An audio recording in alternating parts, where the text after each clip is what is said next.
बिस्मिल्लाहिर्रहमानिर्रहीम। अस्सलाम वालेकुम नाज़रीन। रेड ज़ोन से मैं हूँ अली रज़ा अलवी और मेरे साथ मौजूद हैं जनाब मज़हर बरलास।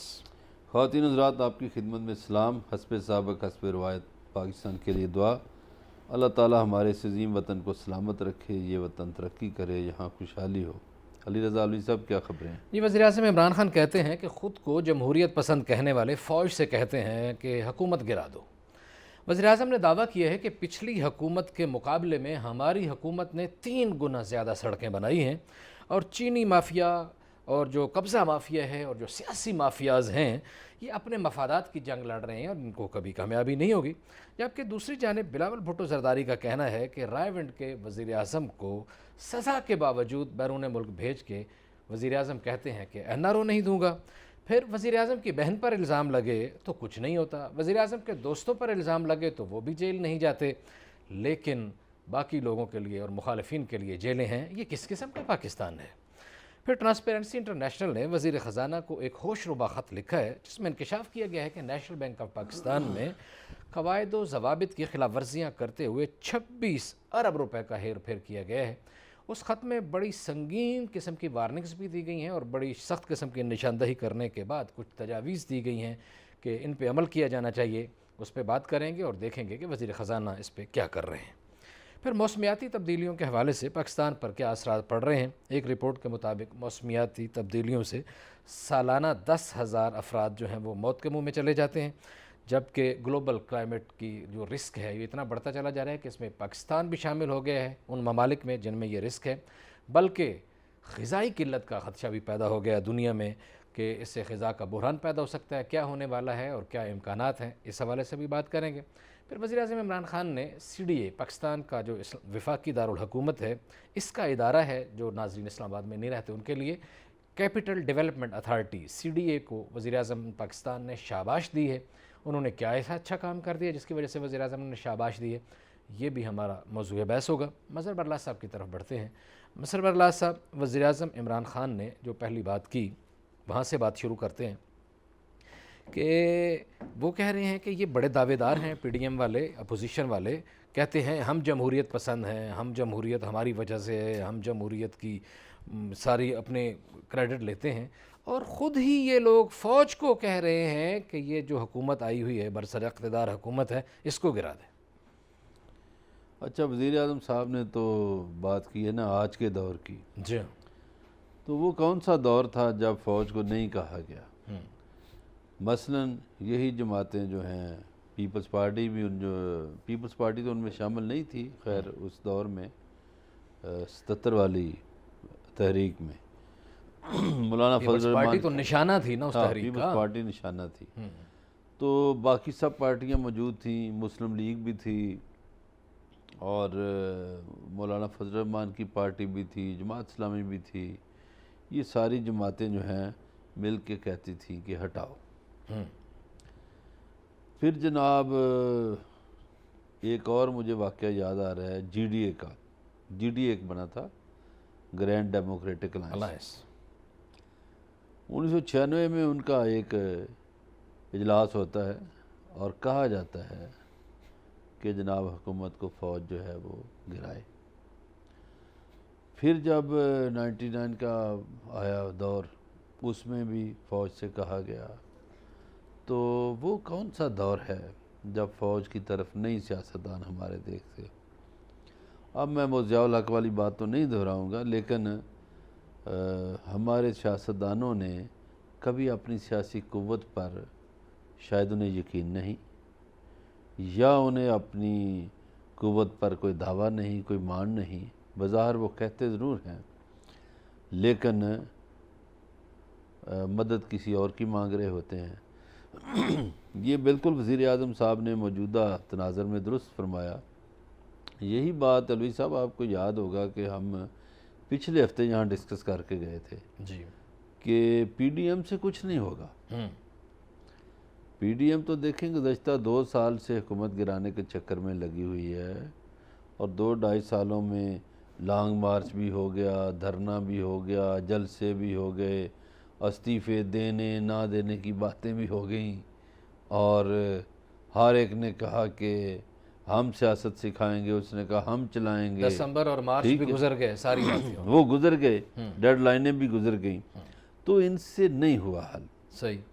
यानी हुकूमत के लिए मसला नहीं बन सका। उस दिन भी हमने ये अर्ज़ किया था कि हुकूमत को अगर कहीं से कोई ख़तरा हुआ तो अपने अंदर से हो। अपने अंदर से खतरा। अच्छा, क्या वज़ीर आज़म बज़ाते ख़ुद एक सियासी लीडर के, अपोजिशन लीडर के, इन्होंने भी कभी कहा कि फ़ौज को आएँ और इनको गिराएं?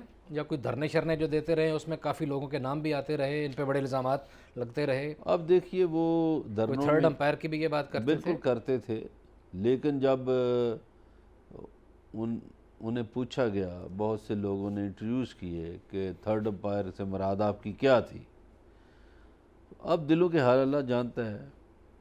उन्होंने कहा कि मेरी मुराद अल्लाह ताला थी, अच्छा, कि अल्लाह ताला उंगली ऊपर कर देगा? कि वो एक मिसाल देने के लिए बात की अच्छा। थी ना उन्होंने।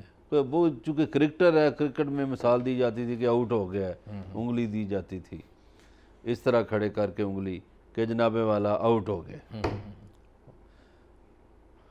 अब ये गुजारिश है कि उन्होंने कहा कि मेरी तो मुराद अल्लाह ताला थी, मैं किसी की तरफ और नहीं देखता। अब हम उन्हीं की मर्जी पे छोड़ देते हाँ, हैं, जाहिर है किसी कि का ये बड़ी जो भी अजीब है। सी बात होगी, फिर एक लेकिन नई बहस होगी कि अल्लाह का कोई जिस्म ये है, बात अल्लाह का बड़ी कोई हाथ है, अजीबोगरीब अल्लाह की है। उंगली है, क्या है? जी जी, ये बात बड़ी अजीबोगरीब है कि हमारे यहाँ कहते तो हम ये हैं कि जी डेमोक्रेसी के लिए काम कर रहे हैं, जमहूरियत के लिए काम कर रहे हैं, लेकिन उम्मीदें आज से फ़ौज से लगाते हैं कि फ़ौज हुकूमत तोड़ दे, फ़ौज हुकूमत गिरा दे।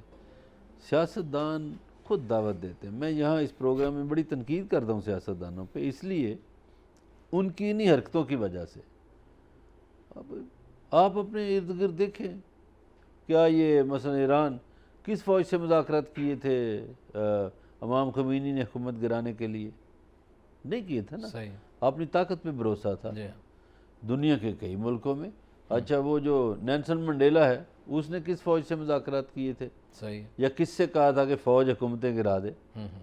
अपनी अवामी ताकत पे भरोसा है। नहीं, लेकिन मज़हर अल्लाह साहब, यहाँ के जब सियासतदानों के पास, ज़ाहिर है आप भी सारा दिन बैठे होते हैं, हम भी, तो वो कहते हैं कि जब से 48 से पाकिस्तान बना है, अल्लाह के फजल से सियासतदानों को पनपने ही नहीं दिया गया, जमहूरियत को पनपने नहीं दिया गया, ताकत दी नहीं गई, तो ताकत गेन कैसे करते? और वो पोजीशन जो है, जो इनकलाब ईरान की थी, वो तो एक बड़ा अजीबो गरीब थी ना, वो तो माहौल ही यहाँ नहीं हो सकता ना अभी तक तो। एक मिनट, बिल्कुल बड़ी सही बात आपने की, सियासतदान यही कहते हैं।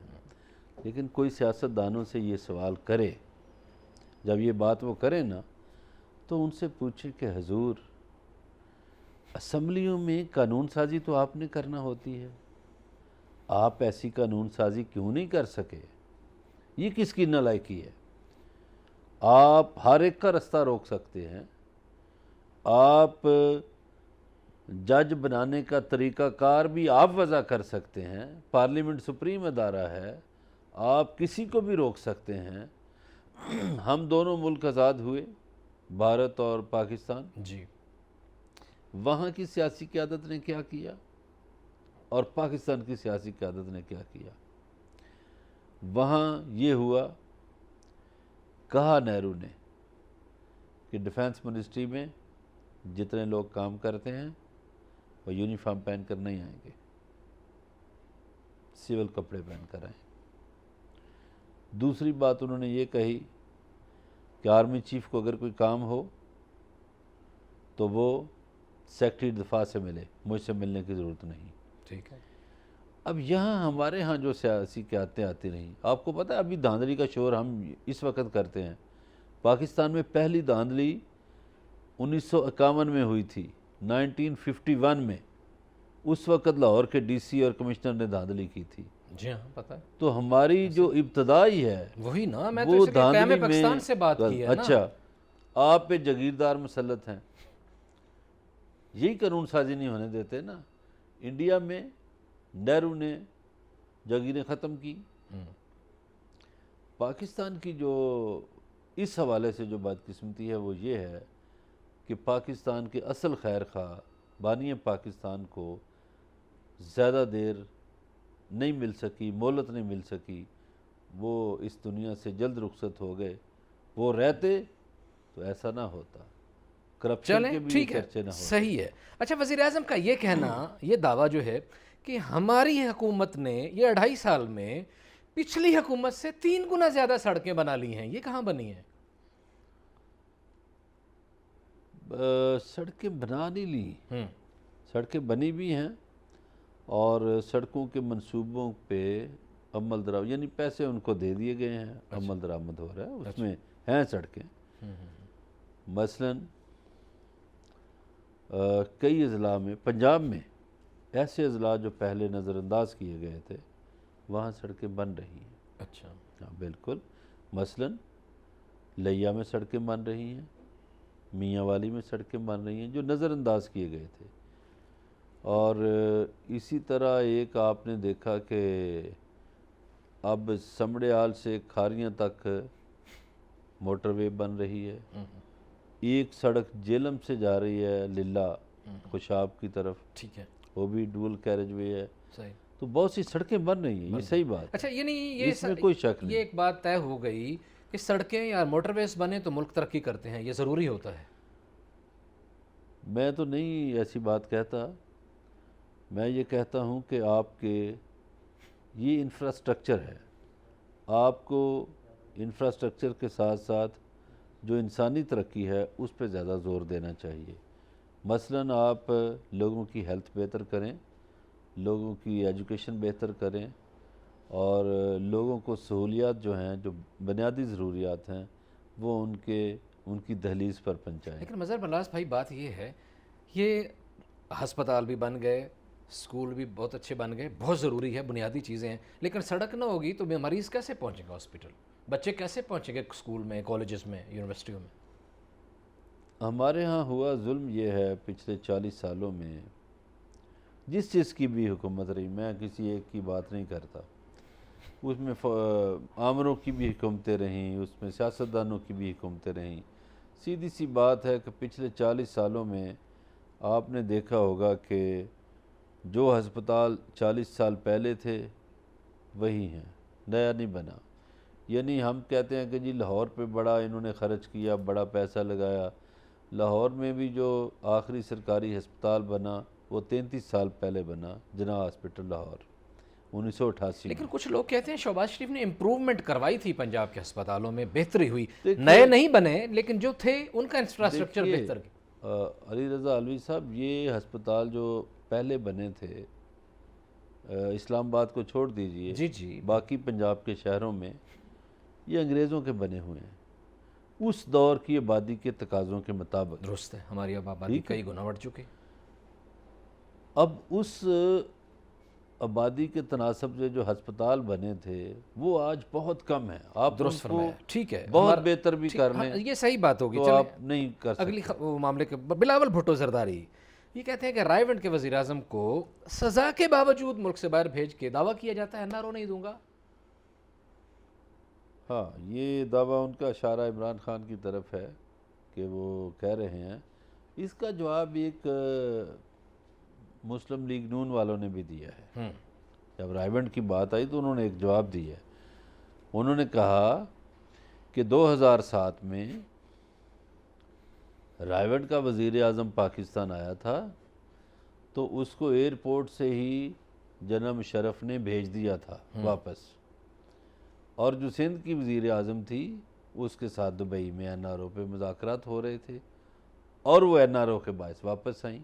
ये जवाब नून लीग ने दिया है। ठीक है, ठीक है। नहीं, मेरा सवाल इसमें यही गुजारिश था ये है कि ये फिर क्यों ये रायवंड पंजाब और सिंध की पॉलिटिक्स की तरफ जा रहे हैं, हालांकि ये तो कहते हैं चारों सूबों की जंजीर हैं और विफाक की अलामत हैं और ये है वो है, फिर खा मखा उस तरफ। अच्छा, जो हमने गुफ्तगू के शुरू में बात की थी ना, वही बात है। फिर पाकिस्तान में बदकिस्मती से हम वही सूबे रख सके जो 1948 में थे। हमें सूबे बढ़ाने चाहिए। इस सिलसिले में एक पूरा ड्राफ्ट करके साबिक़ आर्मी चीफ जो हैं उनको ताहिरुल कादरी साहब ने दिया था। ताहिरुल कादरी साहब तो सुप्रीम कोर्ट भी गए थे, लेकिन वो एक जज ऐसा था जिसके पता नहीं क्या क्या करिश्मे थे, तो उन्होंने ताहिरुल कादरी साहब की बात नहीं सुनी। गुजारिश ये है कि इंडिया में मशरकी जो पंजाब है, हमारे पास 17 ज़िला आए थे, उनके पास 13 थे। उन्होंने उस पंजाब को तकसीम करके 4 सूबे बना दिए। हमारे पास आज भी वही एक सूबा है। ये जब तक सिंधी, पंजाबी, पठान, बलोच की लड़ाई ख़त्म नहीं होगी। अब ये केपी वाले हैं, ये किस तरह कहते हैं, 1900 तक, 1901 में ये बना सूबा सरहद, ये पंजाब था, ये पंजाब था, ऐसे ही है। ये पेशावर पंजाब था, ये मर्दान पंजाब था। जी हाँ, ऐसे ही है। अब ये बीच में से निकल आया जी खाता कि नहीं जी ये पख्तूनस्तान का चलें इलाका उस है तरफ, फलां। उससे मुतल्लिक़ गुजारिश ये है हाँ जी, अलवी साहब, ये सूबाई तासब, मजहबी तासब, लिसानी तासब ख़त्म करना होगा। अभी भी, आज भी मैं आपके ज़िले में भी जाके बता सकता हूँ कि जो लोग 1947 में हिजरत करके पाकिस्तान आए, आज भी उन्हें महाजर कहा जाता है, आबादकार कहा जाता है। तो ये बातें जो हैं ये तासब फैलाती हैं। मगरबी मुल्कों में आप 5 साल रहते हैं, आपको शरीयत मिल जाती है। यहाँ बेचारे 70-75 सालों से अभी तक महाजर चले आ रहे हैं। ठीक हो गया। वज़ीर आज़म की बहन पर इल्ज़ाम लगे तो कुछ नहीं होता, वज़ीर आज़म के दोस्तों पर इल्ज़ाम लगे तो वो जेल नहीं जाते। ये किस किस्म का पाकिस्तान है? मैं नहीं, बिलावल पूछते हैं। पता नहीं वज़ीर आज़म के कौन से दोस्त पे इल्ज़ाम लगा और वो जेल नहीं गया। मसलन बड़े करीब थे अलीम ख़ान उनके, वो नैब की हिरासत में रहे। इमरान ख़ान साहब के हल्के के करीब थे सब्तैन ख़ान, वो जेल में रहे। अच्छा जी, जहांगीर तरीन पर बहुत कुछ हो रहा है, वो बहुत करीबी दोस्त थे उनके। तो मेरी समझ में तो नहीं आता बिलावल भुट्टो साहब किसकी तरफ इशारा कर रहे हैं कि उनके दोस्त अगर करें तो ऐसा नहीं होता, वैसा नहीं होता। सिस्टर की बात भी हुई है, सिलाई मशीनों की बात भी हुई। देखिए, सिलाई मशीनों की बात है, इस मुल्क में अदारे मौजूद हैं, सियासी पॉइंट स्कोरिंग बड़ी की जा सकती है। किसी को किसी से मसला है, अदालतों के दरवाज़े खुले हैं, नैब के दरवाज़े खुले हैं, FIA के दरवाज़े खुले हैं, एंटी करप्शन के दरवाज़े खुले हैं। ठीक है, इनके बिलावल भुट्टो साहब के पास तो एक सूबे की हुकूमत भी है और सेनेट में इनका अपोजिशन लीडर भी इनका है। सही। चलो, कौमी असम्बली में तो मान लिया कि नून लीग का अपोजिशन लीडर। अच्छा, असम्बली में भी बात उठाई जा सकती है। तो ये सियासी पॉइंट स्कोरिंग है, जलसों में ऐसी बातें करना। इनकी कई सियासतदानों की आप बातें सुने, कभी ये कुछ कहा करते थे, कभी कुछ। मसलन ये वज़ीर दाखिला जो हमारे हैं इस वक्त, एक उनका इंटरव्यू था कि जिस दिन धमाका होना था मैं बाहर मुल्क से चला गया। ठीक है, कि मैंने कहा कोई इधर ही ना कोई काम हो जाए। और फिर उन्होंने इंटरव्यू में ये क्लेम कर दिया कि जी वो एटमी धमाका मेरी वजह से हुआ। हाँ, जाहिर है, फिर क्रेडिट जो तो है वो सियासतदान जो जितने भी हालात हैं ना, को सामने देख के, हवा का रुख सामने देखे, उसके मुताबिक ये स्ट्रेटजी मैं बदलते किसी हैं। एक को नहीं, सब सियासतदान, ऐसे ही। अक्सरियत सियासतदानों की जो कहती थी वो कर ना सकी, जो कर रहे हैं वो कहते नहीं थे। जी हाँ, बहुत सारे लोग, बहुत सारे सियासतदान जो कहते थे वो करते नहीं हैं, और जो करते हैं वो कुछ और कर रहे होते हैं और लोगों को कुछ और दिखा रहे होते हैं। बातचीत का सिलसिला जारी है, हमारे साथ रहिएगा। मिलते हैं एक ब्रेक के बाद।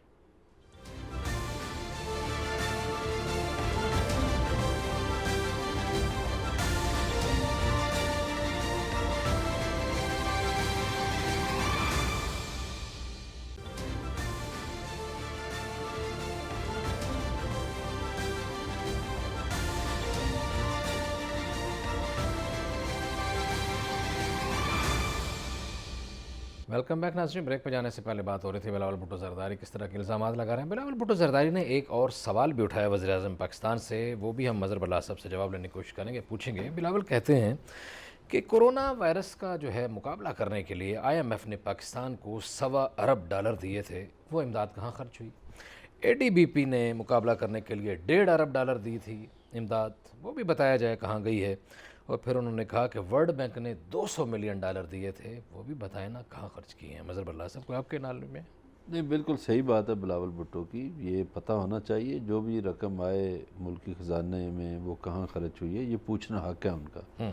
वो कौमी असम्बली के रुकन भी हैं, एक तो उन्हें ये ईवान में बात उठानी चाहिए ताकि ईवान में मालूमात फ़राहम करें। दूसरा, मेरा ख़्याल है उन्हें इस सिलसिले में ऑडिट रिपोर्ट पढ़नी चाहिए जो ऑडिटर जनरल ऑफ पाकिस्तान की तरफ से आई है उसमें कई चश्मकुशा हकायक भी हैं। वो भी इन्होंने कहा है, इस हवाले से बात की है, उन्होंने कहा है वो रिपोर्ट दबा दी गई है, ऑफिशियली अभी जाने नहीं दी गई कि फाइनेंस में गई है, फिर वहाँ रोक दी गई है और सारे उसके नहीं बाद देखिए उधर जी, एक तो राइट टू इन्फॉर्मेशन के तहत सबका हक है जी वो लेना, जर्नलिस्ट भी ले सकते हैं। जाहिर है। दूसरा, बतौर कौमी असम्बली के मेंबर के और बतौर पीपल्स पार्टी के चेयरमैन की हैसियत से, उनके पार्लिमानी लीडर होने की हैसियत से वो ये रिपोर्ट बिल्कुल मांग सकते हैं। वहाँ उनसे पूछें, एक तो रिपोर्ट मंगवाएं, दूसरा सेनेट में अपोजिशन लीडर चूँकि यूसुफ रज़ा गिलानी हैं वो भी मांग सकते हैं कि भाई ये रिपोर्ट दिखाएं और इसकी तफसीलात हमें बताए हुकूमत के कहाँ कहाँ पैसे कहाँ खर्च हुआ है, ये ये मैं बिल्कुल समझता हूँ ये हर शहरी का हक है, पाकिस्तानी हर पाकिस्तानी का हक है वो जाने नहीं, के। अगर बिलावल भुट्टो जरदारी और उनकी पार्टी ये काम करेंगे तो ये हर पाकिस्तानी के लिए भी नेकी होगी, दुरुस्त है। ताकि पाकिस्तानियों को पता हो कि हमारे नाम पर जो पैसा आया वो कहाँ खर्च हुआ या किसके पेट में गया। दोनों बातें वाज़ेह हो जाएंगी ना, ताकि जो करप्शन कर रहा है वो भी सामने आ जाएगा। वो उस रिपोर्ट में बहुत सी गवाहियाँ हैं दुरुस्त हो। करप्शन की, ठीक है, ठीक बिल्कुल सही तो है, वो बिल्कुल जिसकी सही। ने भी की होगी उसकी सामने आ आपका जो जाएगी। इशारा है, बहुत सारे लोग जिन्होंने उसको, जो इसके बारे में जानते हैं वो समझ गए होंगे। अच्छा जी, कल माहौलियात के हवाले से आपको पता है एक आलमी दिन है और इस हवाले से हमने अपने प्रोग्राम में दावत दी है। साजिद इकबाल साहब चेयरमैन हैं ग्रीन ग्रोथ पाकिस्तान के, वो एक इवेंट भी कर रहे हैं कल, और वो हमारे प्रोग्राम में सब मेहमान हैं। जनाब साजिद इकबाल साहब, हम आपको अपने प्रोग्राम में खुशामदीद कहते हैं। Thank you very much. Sahib साहब, ज़रा कल के दिन की अहमियत के हवाले से भी ज़रा बता दीजिए और यह भी बता दीजिए कि माहौलियात के हमारे पाकिस्तान पर क्या असरात पड़ रहे हैं। बिस्मिल्लाहिर्रहमानिर्रहीम।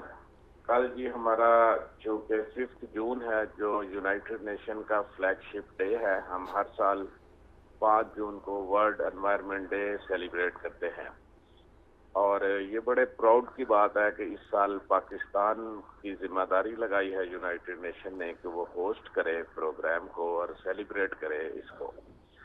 तो इसी तरह गवर्नमेंट के साथ साथ पब्लिक और प्राइवेट दोनों सेक्टर्स में इस डे को सेलिब्रेट करने के तमाम इंतजाम हो रहे हैं और हम भी अपनी ऑर्गेनाइजेशन के प्लेटफॉर्म से मैरियट होटल इस्लामाबाद में कल इसको सेलिब्रेट करने जा रहे हैं जी। क्योंकि अवेयरनेस क्रिएट करनी है पब्लिक में, क्योंकि हमारे बिलव्ड प्लैनेट्स और ख़ास तौर पे पाकिस्तान को क्लाइमेट चेंज का बहुत सीरियस थ्रेट सामने है। उससे बचने के लिए, उससे निपटने के लिए हमें बहुत सारी अवेयरनेस और बहुत सारे मेजर्स लेने हैं।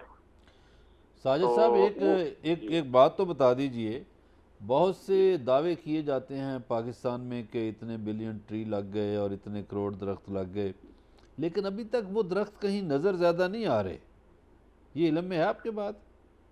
सर, दरख्त जरूर लगे हैं जिसको इंटरनेशनल एजेंसीज ने भी रिकग्नाइज किया है, लेकिन दरख्त जो है आपको है कि ये कोई चंद माह की बात नहीं होती।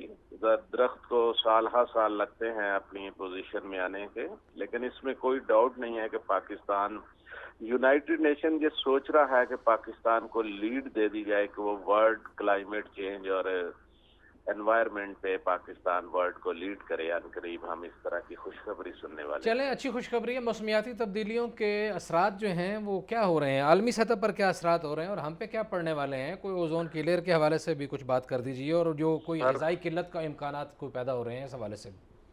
सर, खास तौर पे ये है कि चूंकि इससे हमारे हिमालय के ग्लेशियर पिघलेंगे, और हिमालय के ग्लेशियर पिघलने का मतलब ये है कि इंडस रिवर पे, और बदकिस्मती से इंडस रिवर पे हमारे पास रिजर्वेशन ही नहीं है, और ये भी एक हमारे लिए मसला है। उसके बाद हमारी ये कैपेसिटी जो वाटर की रिजर्वेशन की, ये भी कम होने के खतरे हैं, और हमारी एग्रीकल्चर यील्ड का पहले से ही मसला है, और पॉपुलेशन हमारी है, और एग्रीकल्चर यील्ड जो है वो मजीद रिड्यूस हो जाएगी। इसके साथ साथ हमारे मुल्क में हेल्थ के ऑलरेडी इशू है, एयर पोल्यूशन की वजह से, वाटर पोल्यूशन की वजह से।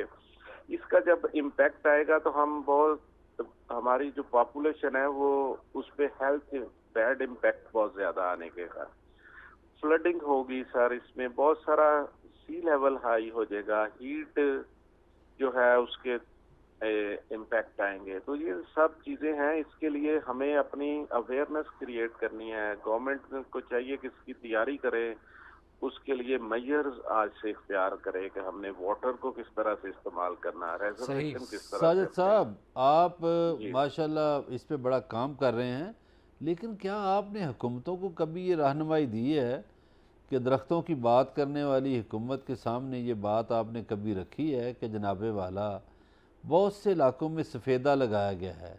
आपने वाटर की बात की, बड़ी अच्छी बात है, तो सबसे ज़्यादा पानी पीने वाला दरख्त यहाँ क्यों लगाया गया है, किस साजिश के तहत लगाया गया है, और अभी कौन सी साजिश है वो दरख्त को कटवाने में हायल है?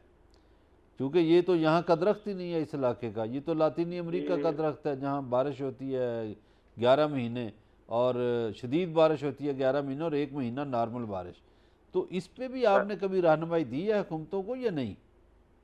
सर, ये आपकी बात 100% करेक्ट है कि सफेदा हमारा दरख्त नहीं है और इसको नहीं लगना चाहिए। लेकिन पिछली हुकूमतों में इस बात को आज हम इस पे बात कर सकते हैं कि ये क्यों लगाया गया है, और इस पे बल्कि एक पूरी रिसर्च होनी चाहिए कि किस तरह ये लोगों अथॉरिटीज ने ऑर्डर किए हैं कि ये सफेदा लगाया जाए। लेकिन आज जो गवर्नमेंट है वो सिलेक्शन ऑफ प्लांट बहुत ही अच्छे तरीके से और बहुत ही कॉम्पिटेंट तरीके से देख रही है कि किस एरिया में कौन से लगाने हैं। मैं पिछले दिनों कल ही जमशेद चीमा साहब के पास बैठा हुआ था और वहाँ पे ये प्लान हो रहा था कि हम मेडिसिनल प्लांट को यूज करें, उनको लगाएं, फ्रूट के प्लांट को, और एरिया वाइज लगाए जाए। इंशाल्लाह उम्मीद है कि ये गवर्नमेंट जो है ना, ये इसको बहुत ही सीरियस और कॉम्पिटेंट वे से देख रही है। चलें, ये तो कुछ आपने जो बताया कुछ सोचा जा रहा है, अल्लाह करे इस पे अमल भी हो जाए। लेकिन ये बताइए कि आपने जैसे कहा कि अवेयरनेस कैंपेन गवर्नमेंट को शुरू करनी चाहिए, आप भी इसका हिस्सा हैं, तो आप इस प्लेटफार्म से GTV के इस स्क्रीन और रेड जोन के इस प्रोग्राम के हवाले से आप नाजरीन को क्या सजेस्ट करेंगे कि वो अपना क्या रोल प्ले करें इस हवाले से?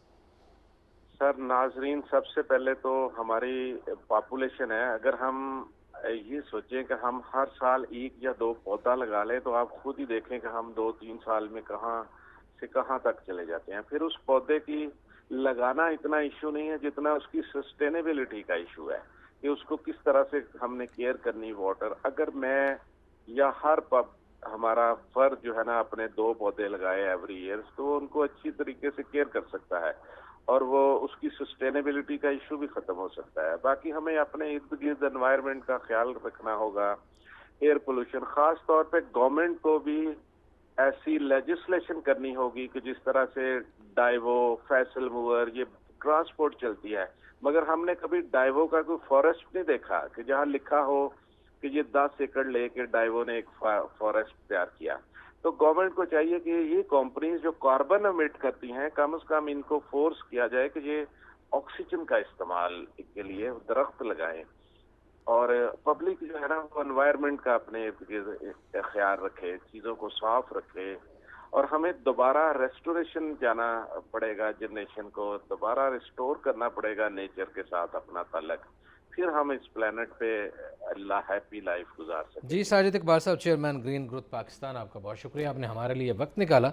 नाज़रीन, बातचीत का सिलसिला जारी है, हमारे साथ रहिएगा। मिलते हैं एक ब्रेक के बाद।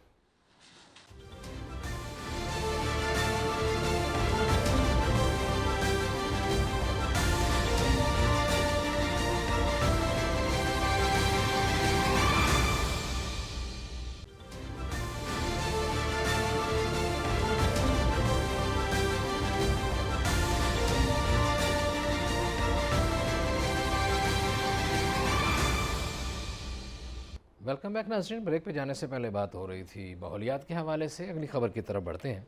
ट्रांसपेरेंसी इंटरनेशनल ने वज़ीर ख़जाना को एक होशरुबा ख़त लिखा है जिसमें इंकशाफ किया गया कि नेशनल बैंक ऑफ पाकिस्तान ने कवायद और ज़वाबित की खिलाफ वर्जियाँ करते हुए 26 अरब रुपए की बेकायदगियाँ की हैं, और एक बिड में किसी प्यारे को नवाजने के लिए कुछ लोगों को वैसे साइड पे कर दिया गया कि कहा गया कि उन लोगों ने वो हिस्सा नहीं लिया, और बाकी कुछ थे जो उनको वैसे नाअहल करार दे दिया गया। और मज़े की बात है, पाकिस्तान की तारीख़ का ये इतना खूबसूरत और इतना अनोखा ये काम है, इतनी ज़बरदस्त बिडिंग हुई है कि जिसमें मजमूई रकम का भी तयन नहीं किया गया, ये नहीं बताया गया कि इसकी ओवरऑल कास्ट क्या होगी, और इसके मुआहदे में ये भी जहमत नहीं की गई कि ये 1 साल का मुआहदा है, 2 साल का है, 10 साल का है, 20 साल का है, ये भी बताने की जहमत गवारा नहीं की गई।